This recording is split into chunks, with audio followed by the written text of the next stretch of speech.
قادة ومشاهير يهنئون المغرب بالانتصار التاريخي، أبرزهم أردوغان وماسك. إليكم التفاصيل. سارع قادة ومشاهير إلى تقديم التهنئة للمنتخب المغربي بالوصول إلى نصف نهائي كأس العالم في قطر 2022 في إنجاز تاريخي غير مسبوق للعرب والأفارقة. وحقق المنتخب المغربي انتصارا تاريخيا في ربع نهائي المونديال بإقصائه البرتغال بهدف نظيف سجله الهداف يوسف النصيري.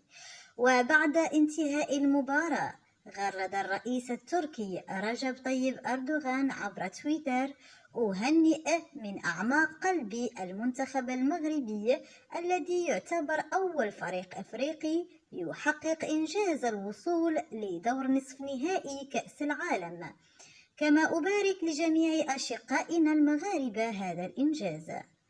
كما احتفى عدد من أعضاء مجلس النواب التركي بفوز المغرب خلال تواجدهم داخل مبنى البرلمان.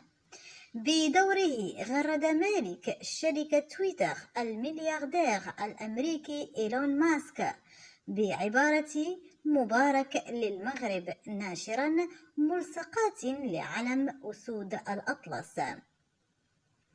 فيما غرد الناطق الرسمي للاتحاد الأوروبي لمنطقة الشرق الأوسط وشمال أفريقيا لويس ميغيل بوينو: يا سلام، ألف مبروك لجيراننا الأعزاء، ألف مبروك للمغرب الشقيق.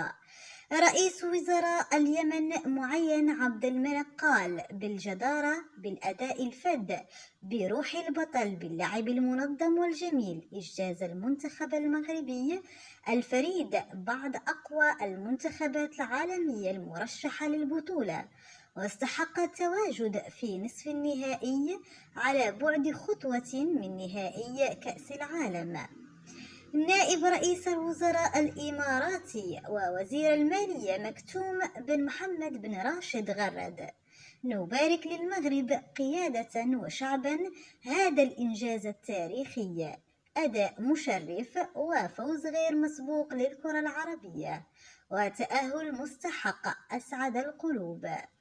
بدوره غرد ولي العهد رئيس وزراء البحرين سلمان بن حمد: يتواصل التألق والأداء المميز للمنتخب المغربي، فوز وتأهل مستحق، نبارك للمغرب الشقيق ملكا وحكومة وشعبا هذا الإنجاز المشرف، وخالص التمنيات بالتوفيق في الدور النصف النهائي. نائب رئيس مجلس السيادة السوداني محمد حمدان دقلو حميدتي قال: نبارك للمغرب قيادة وشعبا هذا الإنجاز التاريخي، أداء مشرف وفوز غير مسبوق للكرة العربية وتأهل مستحق أسعد القلوب.